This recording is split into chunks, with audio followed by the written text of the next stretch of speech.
Useless info.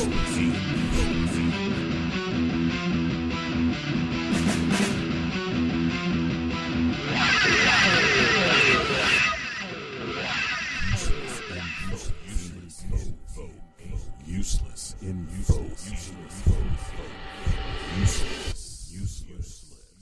Hey everybody, this is Walt. This is Max. And you are listening to our podcast on dystopian cinema. This is Useless Info Inc. bringing you The Future Sucks, where we only do the dystopiest of dystopian cinema. The dystopianist? Dystopiast? Dystopiist or dystopianist? Dystopy? Whatever. I don't know. Dystopy. I don't know. Is there a word? Yeah. Dystopy. Yeah, just dumb and dopey. And today we are doing Blade Runner 2049. Sequel to the iconic original Blade Runner. Which took place in 2019 in the film, correct? Yeah, in the film. And what, 1981? Our years? I believe so, yeah. 81 or 82.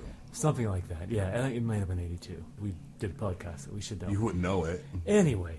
Okay, let's begin with a short summary here, Yes. Okay? So this time, we begin knowing that our Blade Runner is a replicant, which we end the original movie with the implication, but this time, right out the gate, we know that K is a replicant. Yep. And he is a Nexus 9, the new brand of totally obedient replicant designed by the Wallace Corporation. Who took over for Tyrell. Took over for Tyrell because he had his skull crushed. Right. In the last movie. And also replicants were outlawed.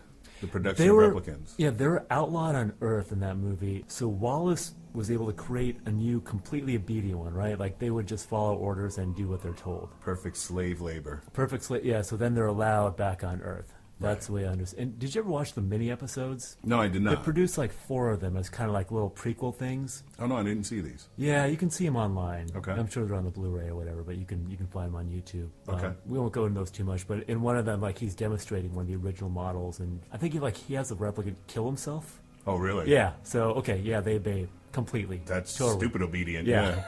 Yeah. And I emphasize stupid. Yeah. So K is a replicant and a Blade Runner, and we catch up with him when he's tracking down another replicant, and this is Sapper Morton, right? Played by Dave Bautista. Played by Dave Bautista. Who was in Guardians of the Galaxy recently. Yes, and the henchman in the latest James Bond film. That's correct, right. Yeah. He's getting around. Exactly, yeah. Before he dies, Sapper Morton claims that he saw a miracle. Right. Which probably has something to do with the box full of bones buried in a tree outside of his house, right? Yep. Yeah. Bones are of a replicant, a woman who died in childbirth. Kay's boss... Which is supposed to be impossible. I don't Yeah, mean it's to cut you off. It's supposed to be impossible. Yeah, that's why it's a miracle, right? Immaculate conception, I guess. Yeah, really. Getting some religious imagery We're getting there. into that again with a dystopian film. He calls her Madam Joshi. Her name is Joshi. Lieutenant Joshi, right? Yeah, but he calls her Madam. Madam Joshi. She has a simple reaction to this. She wants the child tracked down and killed. Erased. Because otherwise, the line between human and replicant is just perilously close now. She Blurred. does not want that to happen. Right. Now, Neander Wallace, again, the head of the Wallace Corporation manufacturing replicants, he's got a different agenda. He wants to find the child too, but he wants the secret of building a replicant that can reproduce. Right. For him, it's a matter of market efficiency. Yeah. He could just make more replicants. Because he says it. He says, I can only make so many. Yeah. And I almost got the creepy implication like he tried to impregnate a replicant himself. I got that tiny, creepy I wouldn't put it past implication. him. Yeah. And then there's that horrifying scene. Yeah. Where he with the newborn replicant. Grabs a new one and just like kills her. Retires her. Whoa. Now, why did he do that? Yeah, that's a good question. Because he's so frustrated with the fact. Yeah, if he's so concerned about not having enough, why kill one right there? I guess it's just to show how ruthless the character is. Right? He's just an asshole. Yeah, that's how I find it. Yeah, might as well twirl the mustache at that moment. Right. Okay, so he sends his kind of personal assistant replicant, Love. Right. He assigns her to the case, right? Right. So she's kind of shadowing Kay on his search. Because he first goes to them, to the Hall of Records, looking for the serial number that was on the bones, right? Yeah. Right. And we've got to mention there's been a blackout at some point. Yeah. That kind of wiped out all the electronic records. That's right. And we find out in one of the mini episodes that the blackout was engineered by a replicant resistance. Oh, cool. Yeah. That makes sense then, yeah. Backstory going on there. Because it seemed way too convenient that would just happen. Yeah. Like some sort of terrorist terrorist rebellion, replicant terrorist act or whatever. Exactly. So Kay's search leads him to an orphanage. That's basically a sweatshop for orphan children, right? Yeah, slave labor. Yeah. And he finds a furnace and a wooden horse that he remembers from being a child. That has a date underneath. Has a date underneath, which is 6/10/21, I believe. yeah. Is the number? It Yeah, presumed to 6/10/21. be the birth of the child. Yeah, Right? Birth right. date of the child. It was also carved onto the tree. Yeah. Yeah. Exactly. Yeah. And this leads him to Dr. Anna Stelline, who fabricates memories for replicants. Remember, in the last one, we found out that Terrell had created memories for Rachel. Right. And it was a new thing that he was doing to kind Right. of cushion their emotions, in his words. So this has become an industry now. She's the best one in the business. She scans Kay's memories, and she finds the wooden horse memory. She tells him that someone actually lived that memory. Yeah, and she starts tearing up. Yeah, yeah. Right. Yeah, which is an interesting moment. It leads him to believe that he himself may be the replicant child. Right. Right? Yeah. Because he kind of puts two and two together, thinking maybe it's not manufactured, maybe it's real. Maybe I actually live this. Right. Yeah? Right. And so now, at this point, Kay is on the outs with Madame Joshi. If he's a child, he should kill himself. He doesn't do that. Right. Yeah, yeah. Right. So he fails his test. Well, he did also say that he'd be on the run. So Yeah. him killing himself was not an option he was considering. No, even though he's supposed to be totally obedient. Right. He doesn't do it. Yeah. So he finds out that the wooden horse has absorbed radiation, leading him to a Las Vegas that's been abandoned due to the detonation of a dirty bomb. Where he takes it to that guy. Yeah, That who's, dealer. It was the one from Captain Phillips. That's the right. Movie? Yeah, that actor. I Somalian forget actor. his name. Yeah. Where he says that you're rich, my friend, because wood is very valuable Yeah, in the just future. wood. Yeah. And we also see that Wallace's offices and his home, it's all wood Yeah. to show how wealthy he is, which is crazy. Wood, of all things. Yeah. I wish my wood was worth something. Just store your wood. You never know when it's going to make you a fortune Store your wood. someday, Yeah. And here he finds Rick Deckard, right? Right. Who's been hiding out for the past 30 years. 30 years. And unfortunately, Love and her people also find them there, and she abducts Deckard. Right. Yeah. Yeah. And at this point, well, Kay survives the attack, and he's found by a replicant-resistant cell. One of them being Mariette, she's a prostitute replicant. Who we had met earlier in the film. Exactly. With his hologram wife. Yes. Joy. Joy, Yeah. yes. At this point, he finds out that the missing child was actually a girl. So obviously it's not him. Right. Yeah.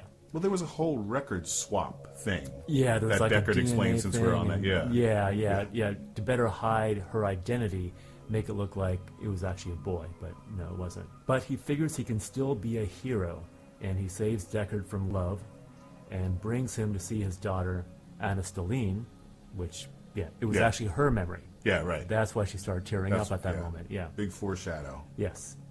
So this is when Rick meets his daughter for the first time. Kay himself dies in the snow. I thought that was left open to interpretation, to be honest. I guess so. Yeah. Well, You know, yeah. we'll get to that in a second. We'll get back to that. Yeah. Anyway, so that's our recap. Now, what do you think about Joe's arc? Because that's what Joy calls him at one point. Right. Yeah. I think it's really well done. He goes AI, really, like some of the other replicants have before him, once he's on this case. Okay.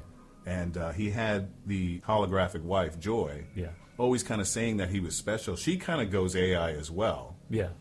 She starts having real strong feelings for Kay. Mm-hmm. And like I said, wants him to have a real name, like a real boy. Yeah. Kind of like the Pinocchio factor there. Does a little she, bit. or was she just programmed? See, I kind of felt like... Because we get that scene with the advert version of Joy. Right. Saying basically, you're special, you're a good Joe, and all that. It could go Yeah. either way. Yeah. I would like to think, because she starts to say, I love you, before Love destroys the Emanator. Yeah. When they capture Deckard, and she smashes it. She starts to say, I love you. I didn't see anything about that in the programming in the film. I mean, Yeah. but I would like to think, Yeah. per Joe's arc, now that he's Joe, no longer KD6 3.2 or something, Yeah. it's basically his serial number. They don't have names anymore. Yeah. Except for Sapper, who was a Nexus Although, 8. yeah, well, Mariette has a name. Mariette has a name, right? Yeah. See, I was a little blurry on that, if she was a replicant or not. Because when she first approaches him, she says, oh, you don't like real girls? And then later on, Joy also says it when they do that weird sex scene. I thought the only way she could kind of emulate in Mariette is because Mariette was a replicant. You So know that's what? Now kinda that you're how I saying saw that, it. I guess Yeah. that makes sense too. Yeah. Because there are scenes where she's kind of phasing in and out of Kay's body Yeah. when they're looking at the big microfiche looking computer Yeah. for the DNA codes.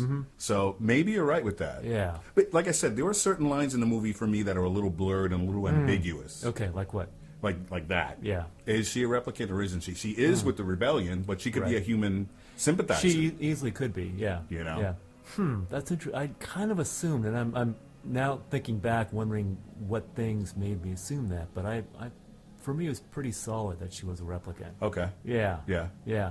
But, you might be right. They may have never actually stated that. I kind of like the ambiguity of that once again. Like, Yeah. is she or isn't she? There are still replicants out there that cannot be easily spotted. Right. Because Love says that at the Hall of Records at one point, too. Yeah. We were easy to spot back then. They were easy Though to we spot. weren't. I'm sorry. Exactly. We weren't yeah, 'cause easy to spot back then. You needed the Voight Kampf test. Yeah. And now they've got the thing in the eye. They got the serial number in which the eye. you kind of wonder why they didn't do that in the first place. Right. But whatever. Maybe, now, yeah. now you can just do the eye scan. Right. Yeah. Who knows? Maybe the technology wasn't quite there Yeah. for yeah. that. Yeah. Hence exactly. serial numbers Yeah. being in the bones.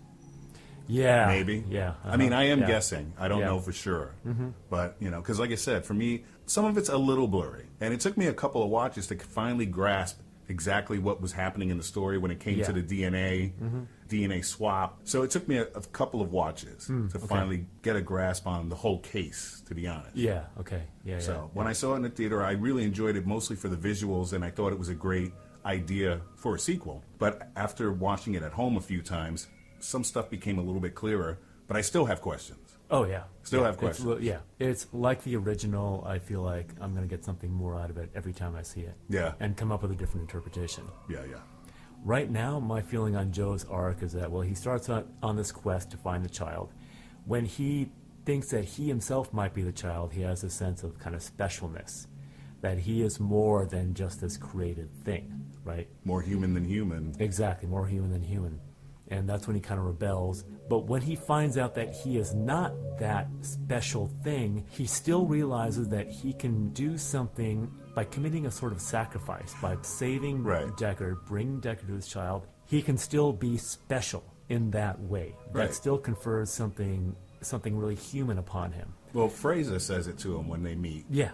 A sacrifice proves you're Exactly. just as human as any other Exactly. human or more. Yeah. You know. And she wants him to kill Deckard. Yeah. Yeah, Right. so- to get rid of him. Yeah. Yeah, so that he can't give away the secret Right. of the child. Yeah. I think both movies have this central arc of someone striving and finally becoming human at the end, feeling their own humanity at the end. Right. With Deckard, I mean, let's just assume that he all was human, but he was sort of more brutal than the replicants in a way. But at the end, through his love with Rachel and through the sacrifice of Roy, he finally feels his humanity. Right.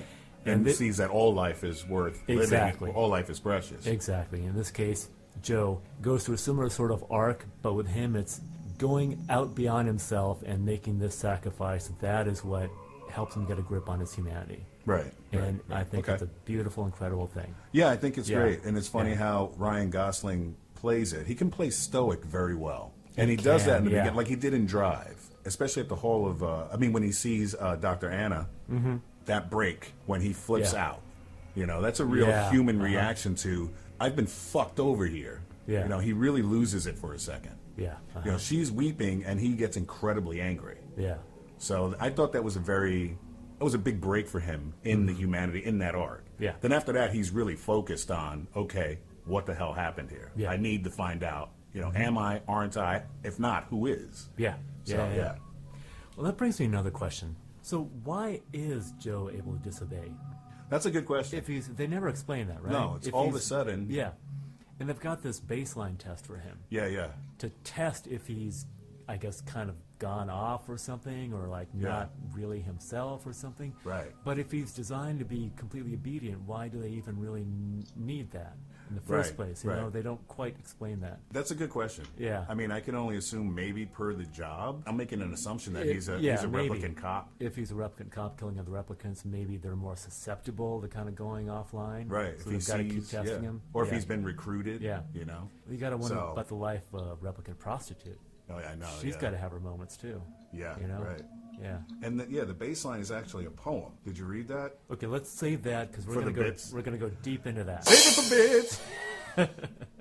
It's interesting. And Yeah. like I said, that's where the first time I saw it, I said, okay, what happened? How is he all of a sudden able to go against Madam and Yeah. and his quote unquote programming? Yeah. You know, his basic design as a Nexus 8.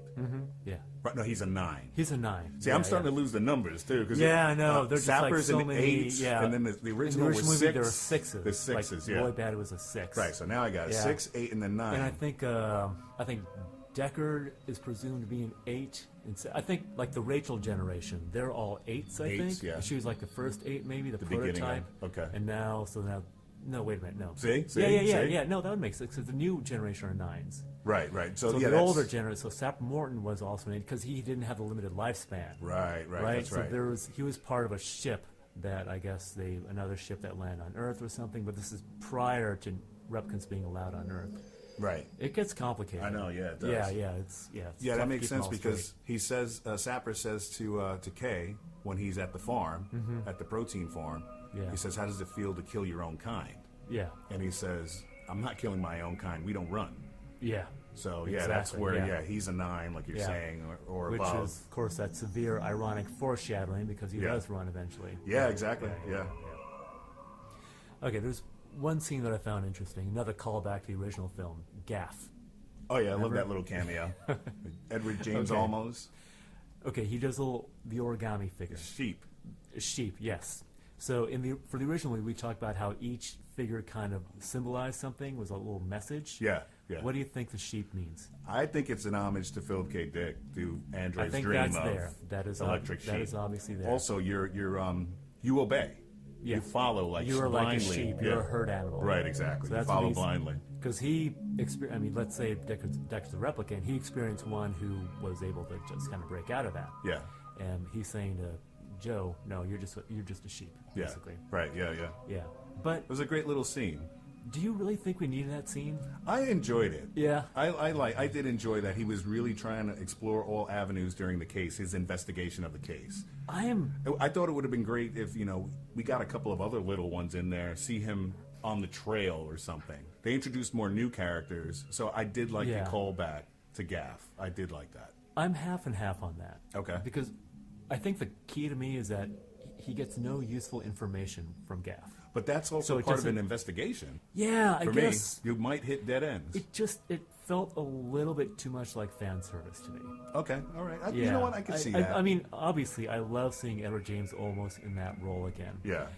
If he had more of a role, I think it would have felt more justified to me. You know what I mean? Yeah, I kind of Yeah. thought the first time I saw it, now that you mention it, I remember thinking that he was going to come back at one point, maybe warn Something like that. Deckard or something, send him a message, It seemed, he seemed set up to somehow play a part later on. do something else, right? Yeah. It works both ways for me. Okay. That nothing else happened. He's just there in the retirement home, and he's like, I want to be left alone too. Even if he does know where he is, he's not giving him up. Yeah. So that scene can play one of two ways too. That Sure. way, Yeah. either that's he true. really Yeah. doesn't know, or because of Deckard and Rachel's plan with hiding their daughter, Yeah. or he does, and he's just like, don't worry about it. I'm not telling anybody. And then he does use the slang word for retirement. I can't even pronounce what he said. It was like new GDs, new. Oh, was that in the newspeak? Yeah. The gutter talk? The gutter talk? Yeah, right. He's like, what's that? Kay says, what's that? And he's like, retired. Yeah, okay. Yeah, So yeah. it's another, once again, is he, isn't he? Yeah. They're still kind of playing on that a little. Yeah, well, that's another thing. This movie doesn't definitively answer the question of whether Deckard is a replicant or not. Right. Which Right. I'm glad about, quite honestly, because I Yeah. like the ambiguity. Yeah, I do too. But what do you consider some of the for case and like the against case? What? The for case and the against case. Yeah. Like, I mean, to me, just the fact that he's lived in a radiated area for 30 years might indicate Yeah. that he's not quite human, right? Right, yeah. Yeah, I would go with that. That would have been my Yeah. Mm-hmm. first point, too. Yeah, that's the biggest point, actually. Yeah, That he knew how to flub the numbers. I mean, he was also, the DNA codes. Mm-hmm. Knew where to hide her, kind of almost in plain sight. Yeah. There are certain things that point. Like I said, once again, it's too blurry for me. I just can't. Yeah, I yeah, can't no, figure out I'm exactly. glad that- That's why I'm getting all like. I'm I glad don't know. there's no definitive answer. There isn't. I kind of But like there's that. some yeah, and I really like the thing with the dog. Yeah, ask him. Yeah, Is he real or not? Ask Which, him. to me, is the movie's way of just saying, we're not going to tell you. Yeah, You know, really, he's not really talking about the dog, he's talking about himself. Yeah, right. Yeah, right. yeah. I mean, if that's the case, there are only a few humans in this movie. Yeah. If that's the case, Yeah, they've kind of overrun yeah. humanity. yeah. Like know. Joshi is one, Yeah. and who else? And she's the only strong female character in the movie. The strong female woman. Everybody Yeah. else is like a prostitute or a hologram wife Yeah. or. Oh, actually, no. There's also the lead of the resistance. Yeah. You know, but she had to go to an extreme member to hide out. Yeah. She had to rip her eye out. And then Love is she's a cold-hearted psychopathic assassin. Yeah. Who is just really doing all this for Wallace's attentions, it seems like, towards It the end. seems like that's what it's all about for her. Yeah. Yeah. I mean, one of my favorite quotes is when Kay and Love are fighting near the waterfalls, and she's getting the upper hand. She's like, I'm the best one. So apparently Wallace also has some regard for Kay, if she knows that, which is another little thing that's like, really? Okay, I never got that connection, you know? So Yeah. was Kay specifically made to be a Blade Runner? Another question. I kind of assume that's the case. Yeah. That they're purpose-built for certain things. Okay. Right? Like just like Batty was like a combat model. Right, yeah, and you're right. Pris was a pleasure model. Right. You know, quote unquote. Right. Yeah. Right. Yeah, okay, Like, yeah. Yeah, Love is an interesting place. It almost seems like there's another religious kind of symbolism there. It like she is on the right hand of God, Wallace. He keeps calling her Angel. Exactly. Yeah, she's the Lucifer of this. Yeah, She does not want to be supplanted in that position. Yeah, it's about, like you said, the Immaculate Conception. Yeah. You have Love, who's Lucifer, Wallace, who's God. That scene, too, where he tries to play God once again with Deckard, which we'll get into. Yeah. It's another Okay, big mind fuck. Well, let's get into that. Yeah. So Terrell, he purposely built Rachel to be able to reproduce, right? We know that now. Yeah, we know that now. Now we know Yeah, it's a bit of retconning, but that's what we're getting from this. But did he, as Wallace implies, set up Deckard to mate with Rachel? Also a good question. I don't think so. I don't believe it either, to be honest with you. Yeah. I think it was just happy circumstance, happy accident. I No pun intended. obviously but- he wanted somebody in that role. Yeah. But it didn't necessarily have to be Deckard. Yeah. Yeah, because He just came along and they yeah, kind of, it's like he. they had a connection. What did he also engineer the break of these these replicants coming to Earth and all that kind? Like no, No, of course right. not. No, Right. no, No, I think no. that was just Wallace kind of fucking with Deckard, basically Yeah. trying to get into his mind, Yeah. trying to mess with him. Well, we've seen that he was doing that Yeah. even with his own replicants, like with Love. And, Yeah. And just being ruthless. Yeah. He was basically manipulating her. Yeah. The whole way through. Yeah, You know, from start to finish. And it's funny how all the other replicants around her. Well, we get one taste of that in the Hall of Records once again with the file keeper. yeah, As soon as she shows up, he cowers away. yeah. You know, this pasty looking. It's almost like Riff Raff from a Rocky Horror Picture Show. With the little hunch and everything. And then he makes that comment about the baby photos. My mom's still unhappy about the baby photos, the loss of the baby photos during the blackout. Yeah. And Kay's like, oh, yeah, you must have been adorable. Speaking of that scene with Wallace, Rachel shows up. Yeah. What do you think about that? I like the fact that you can see that, once again, Wallace is being a very evil, manipulative character. Character. Trying to get Deckard to do what he wants. Yeah. To give him what he wants. Yeah. The child. So it's pretty evil. Yeah, And I think Harrison Ford played that scene really well. yeah. Really well. But yeah, I think it just, once again, ups the evil of the villain in the movie, the big villain. It feels a little more like fan service to me because she exactly looks like that first moment when she shows up Right. in the original movie. Now, I don't know about you, but I don't have an image burned into my mind of the first time I saw my wife and what she was wearing. And Okay. you know, Yeah, it's just something about. Ooh, you're going to be in trouble for that. You said that on tape. I know, but just it's just this idea that her showing up and looking exactly like that first moment that he set eyes on her. There's that, and just I'm not entirely comfortable with this whole the whole CGI thing that they're doing now. Right. You know, get like with a look-alike and then put like the original actor's like they do with face Rogue over. One, and Yeah. thing now, and I'm not really, and it never looks exact. No, There's still it's not something there yet. weird about it, yeah. So I don't know, I have really mixed feelings about that moment. I like the idea of it, like I said, like Sure, I explained. the idea, it shows that the he's idea an evil behind it, I like. motherfucker. Yeah. I mean, I like the concept of it. Yeah. Yeah. And what Deckard says, though, her eyes were green. Exactly. Yeah. You know, you didn't get it right. Yeah. And he kind of walks off. Yeah. You know, Uh-huh. they're going to take him off world now. Mm-hmm. Yeah. And that's where Kay goes after him. Right. Yeah, Right. yeah. Right. Right. Now I have another question. So Mariette, she is in their apartment one time. Mm-hmm. Kay and Joyce. Right. Does she recognize the wooden horse, Seems like she does. implying that she has that memory too?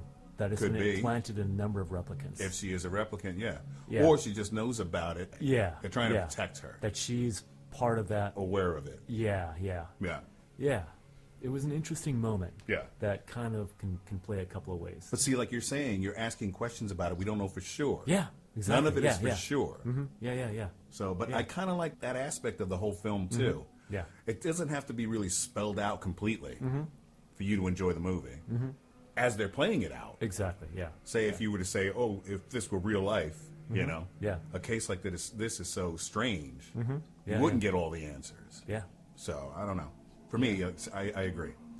I think at this point we have to mention that the story was by Hampton Fancher, Yeah. who wrote the original script, Yeah. the original movie too. So there's some consistency there, and you get that kind of those ambiguous moments in this movie as well. He also wrote Soldier. Remember the movie Soldier? Oh, With yeah. Kurt Russell? Mm-hmm. Yeah. And he says that Soldier takes place in the same world as Right, Blade Runner. right. I heard that. And when you Yeah. see the wasteland before he finds the orphanage, that's supposed to be the Soldier landscape. Yeah.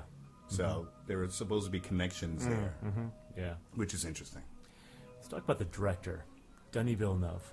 I like his work. Yeah. What else have you seen by him? Prisoners, Yeah. Enemy. Enemy. Enemy Yeah. was also another ambiguous movie. That's an interesting movie. Yeah, ambiguous seems to be the word of the day of this podcast. Yeah. You know? You ever see Sicario? Yes, I did. I liked it. Yeah. Not the sequel, No. but I do. The original, yeah. Del Toro was good in that. Yeah, Benicio was yeah. really good in that. But I think he's a really good director, and I think that's why I like this film, even though it got mixed reviews. Blade Runner 2049 got mixed reviews. I thought the reviews were good from the critics. Really? I saw mixed. Yeah, really? Huh. I saw mixed. More on the positive side Yeah. from critics. Yeah, the other thing was that financially, it's considered a bomb. Yeah, well, like the original. They lost money. It's, yeah. yeah. It's going in to the take another tradition. 20 years. Yeah. Then it's going to be hailed as a cult classic or a classic. Yeah. You know? Because it has all the makings of it, like you said, like the original. But it's, yeah, I think it's a fantastic movie. It almost has the same pacing. It's really slow paced. Yeah. Yeah, and I think Like a lot the of people are original. put off by that, but I think Yeah. it's so deliberate and just really takes the time to set everything up. Yeah. Denis Villeneuve, I think he's incredible. Did you see The Rival? No, I have not. He really earned a sci-fi cred with that movie. Oh, yeah? Yeah. It's a really thoughtful, like kind of hard sci-fi movie. Okay, I gotta And check it that's out. when I knew, yeah, he can do Blade Runner. When I Wasn't saw- he yeah. trepidatious about doing it at first? Didn't he not want to do it? Or He may have been. He was always a fan. Yeah. It might have been just like, oh shit, this is like hallowed ground here. I'm gonna Yeah, mess yeah, with it, and I yeah. cannot fuck this up. Because he's always loved that movie. He's got a record about that. Right. Like originally Ridley Scott was going to do it. That I read, yeah. Ridley Scott has a mixed record of reviving his old franchises. Alien, Covenant, yeah. and Exactly. Prometheus. Yeah, so I'm kind of glad he didn't go back there. Yeah. Although he claims that he was uncredited. He had an uncredited role in the writing process. Oh, okay. Might have happened. Right. Yeah. I know he worked on fixing up the original script. Okay. Yeah. Right. For the original movie. Right, right. Another individual I want to talk about, Roger Deakins' cinematography. This movie looks incredible. It does. And I'm glad I got to see it on the big screen because I was going to pass. I was just going to wait until I man. saw it on DVD or Blu-ray. No, I saw it in IMAX. Yeah. Oh, wow. Every frame is a painting. Yeah. It just looks It fantastic. does look beautiful. The set pieces, the Yeah. effects are great. He- Except for maybe the Rachel thing that you were talking about. Yeah, but the way the CGI is integrated with the real stuff, and it's seamless and Yeah. incredible. With the models, the matte painting, the CGI. Yeah, and just a lot of the lighting. I know enough about cinematography to kind of understand some things that are really difficult, like in the early scenes in Morton's abode, Uh-huh, yeah. where you've got a dimly lit room with light streaming in from outside. yellow light on top of it. Yeah, and to light that so it all kind of... You got that same thing with Gordon Willis and The Godfather. Yeah, the original movies. He did a fantastic job with that. Right. Roger Deakins really kills it with this one as well. I mean, all the elements, I think it's a great movie. I agree. To me, it's an instant classic. It's beautiful to watch, like Yeah. you're saying. Yeah. It's a beautifully made film. I like the pacing. I don't mind I a love the slower pacing. pace. It's supposed to be film noir, really, anyway. Yeah. So that's the way noir movies go. You have Exactly. a slower paced film in front Yeah. of you, a slower paced story to build tension. As much as I love the scene, the fight at the end with Kay and Love, Yeah. that felt like, okay, we need a fight. That's we what it need was. a big We need an fight action scene, you yeah. know? They give you a smaller one with Deckard and Kay. Kay doesn't fight back. Yeah. I thought that was kind of fun too because they're in Vegas. Yeah. And you got the, The holographic Elvis Elvis. Presley, and yeah. I thought that was a lot of fun because I'm Yeah. a fan of the King. So. Of course, yeah. Oh, and apparently in that scene, here's a bit. Yep. I'm not saving it for later. Did you know that Harrison Ford actually decked Ryan Gosling in that I heard scene? about this, yeah. I saw it in Yeah. an interview. He actually connected by accident Uh-huh. and gave him a good mop. I think they were on. I think he was on Jimmy Kimmel or something, or it might have been one of the other late night talk shows. Yeah. And he had a photo that someone on set caught of when he actually connected with him. Yeah. And you can tell by Ryan Gosling's face and Harrison Ford's face. Yeah. Harrison Ford's kind of like, "Oops," and Ryan Gosling's eyes are crossed as his head is swung around. Nice. Yeah. The old man still got it. Yep. All right, let's go to the bits. Max's bits. Thank you for that. All right, let's go to the poem. Okay. Poem, which is, of course, based on Pale Fire, Yep. Vladimir Nabokov novel. Now, give me a little background on that. I've never read it, to be Okay. honest with you. In the film, the book is there when Joy asks. Exactly. Yeah, right. Per the film, this is all I know. I've never read any of his work, sadly. Okay. But I am going to look it up now, I'll tell you that much. Apparently, this was Gosling's idea for his baseline. Interesting. That he Okay. said, this would be something I would want to do. And he could deliver it in a way that was stoic enough to look like a replicant doing a baseline. Okay. The director, Dennis, said that they did it from multiple angles and did it a few times, and every single time he did it perfectly. Okay. Without fucking it up. Not okay. flubbing a word, nothing. Yeah. So they went with it. Okay. The original novel, Pale Fire. Mm-hmm. Okay, let's go to that for a moment. It's a complicated... I read it years ago. Yeah. It's seriously been more than a decade at this point. Yeah. But Pale Fire is the title of a poem written by a fictional poet in the novel, and then there's commentary on the poem that misinterprets the poem. Okay. Like this whole other level. Ah. There's that going on, but the specific lines that Kay recites from the poem, I wrote it down, 703 to 707. yes, and dreadfully distinct against the dark a tall white fountain played. Now, this is a vision that the poet in the book, again, this fictional poet in the book, there's a lot of levels here. Oh, yeah, I see, yeah. Just tumbling down the rabbit stick hole with me, again. Stick with me. It's Inception. Just stick with me. He has a near-death experience, and he has a vision of a white fountain, right? Okay. And then he reads in a magazine that another woman also saw a white fountain during a near-death experience. This, of course, makes him think that, wow, it's a common experience. We all see the white fountain, so it's real. It's something genuine. Okay. Makes him feel like he's unlocked a mystery of the universe, right? Okay.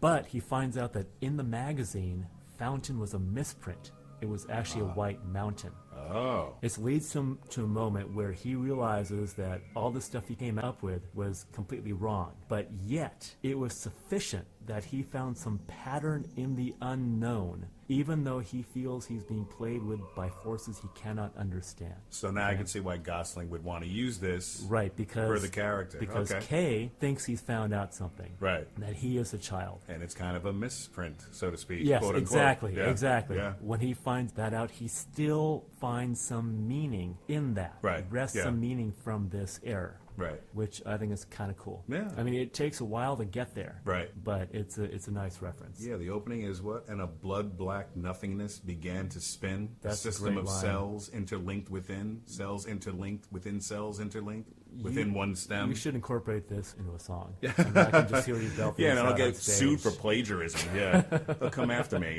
Yeah, Nabokov would do that.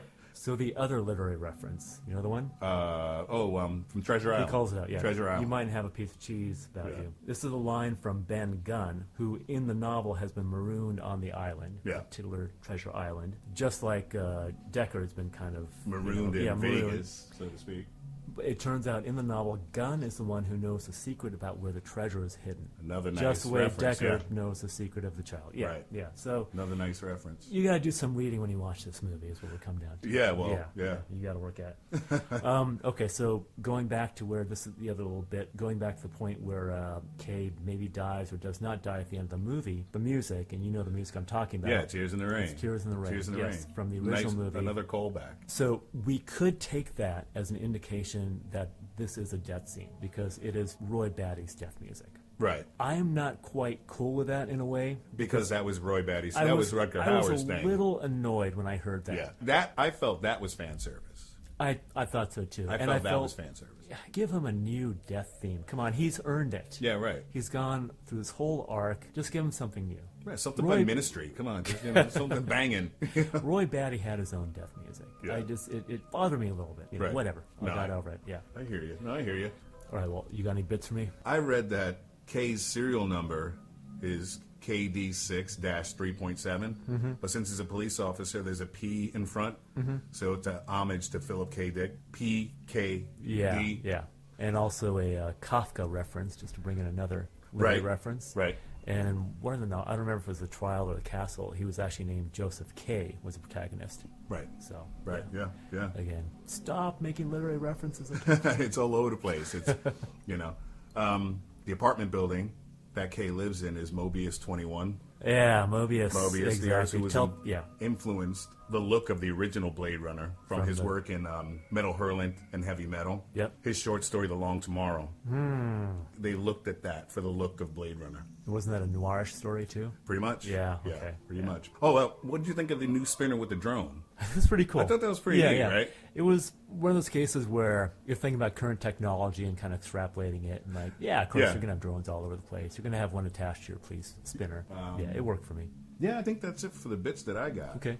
The one thing I like to talk about is future stuff in the movie. We just talked about drone. It's like retro future at this point. Yeah. Because they still don't have cell phones. No. Yeah, it's 30 years after the 2019 in the 1982 movie. Right. So it's like, I know. You got to kind of go with that. It's not 30 years from today. Right. Yeah. Well, the Memory Maker, that's crazy futuristic. Yeah, that was cool. That's pretty neat. Yeah. Well, now there's 9 new worlds in the movie. Yeah. That Wallace talks about.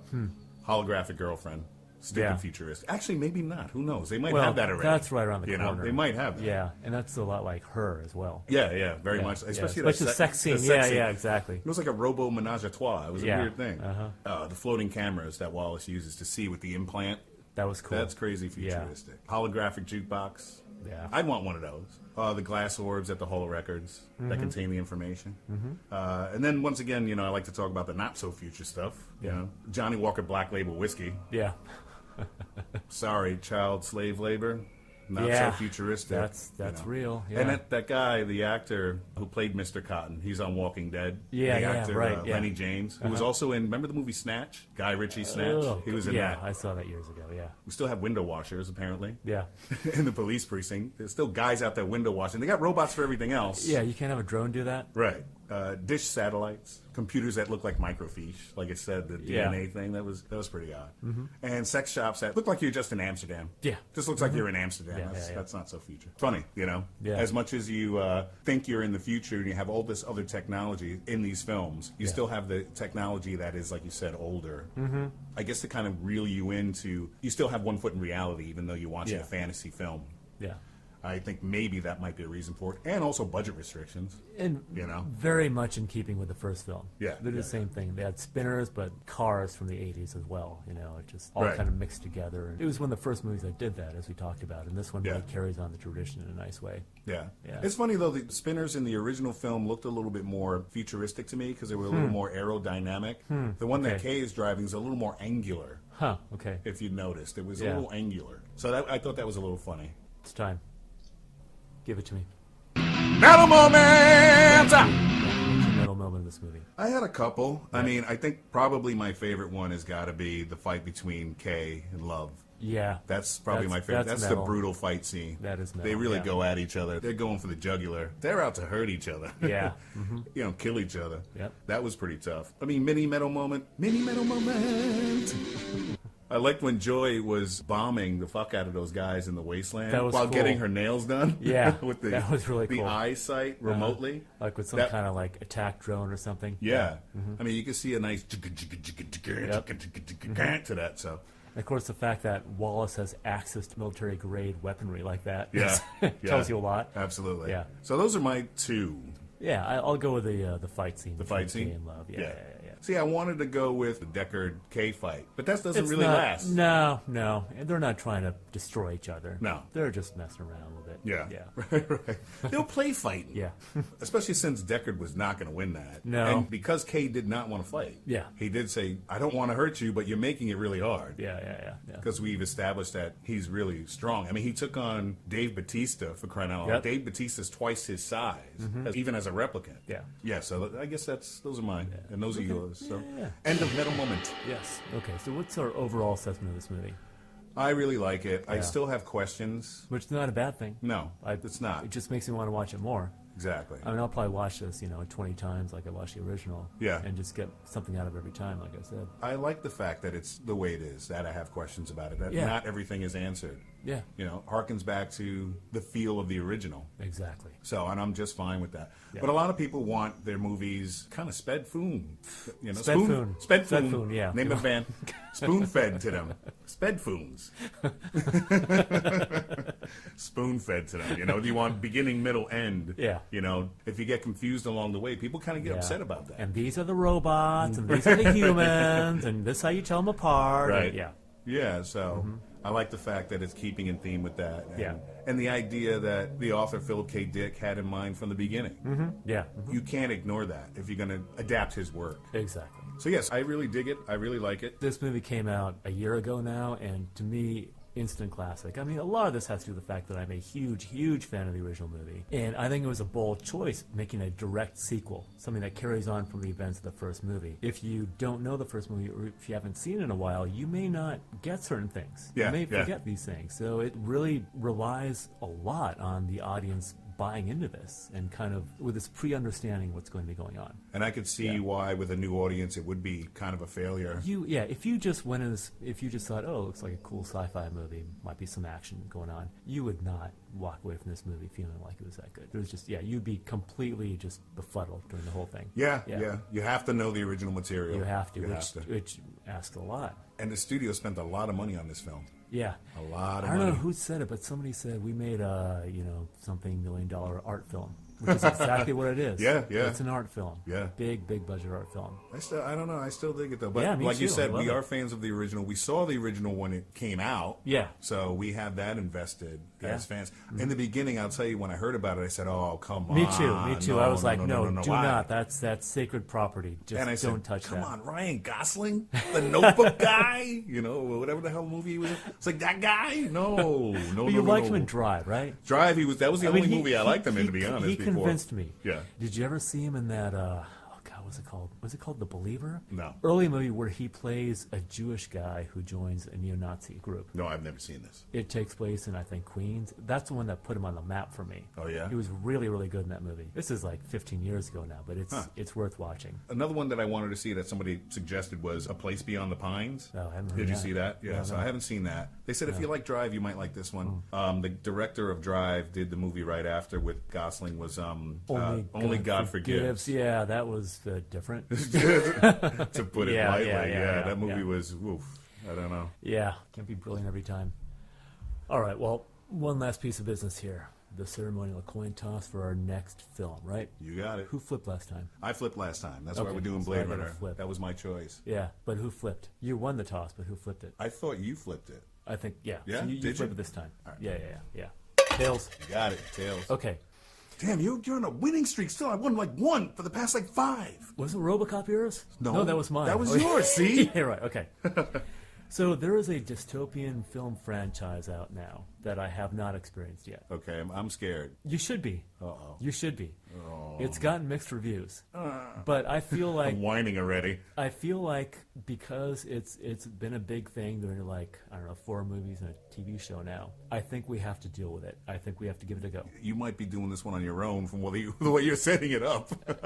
Well, whether we like it or not, I think we should talk about it. Okay. I'm talking about the Purge series. All right. Yeah. Have you seen any of those? Yeah, I've seen, I think, the first 3. Okay. I haven't seen the TV show. I remember the first one the most. I haven't seen any of them, but I think we should talk about one of them. Okay. I'm thinking of The Purge Anarchy. Okay. Do you remember that one? That's the second one, I think? It's the second one? Okay. Yeah. All right. Because the first one's with Ethan Hawke. I heard that one wasn't that good. The second one's better. Is that right? I don't remember the second one. Let's do The Purge Anarchy. All right. Let's give it a go, right? All right. No, Okay, why not? cool. All right. Why not? Okay. Excellent. All right. So we are, as always, Useless Info Inc. doing The Future Sucks. You can find us on WordPress, on YouTube, on Google Play and iTunes, and we're on Twitter. That's a mouthful. I'm not saying it. I'm not taking the bait. Come on. No, you can't pitch me a softball like that. What? I see. You're not going to go for that one either? No, I'm not. I can't go for that one? I'm not. Okay, let's move on. It's just softball. There's a joke in there somewhere. Yep. So those are all the platforms we're on. Those are the platforms, yes. God, can we be on any more? I'm going to try. So there's no excuse for you guys not to check us out one way or the other. Exactly. So I am Max. I'm Walt. Catch us next time on The Future Sucks, so don't even worry about it. The future sucks. Exactly. Make tomorrow better. Bye.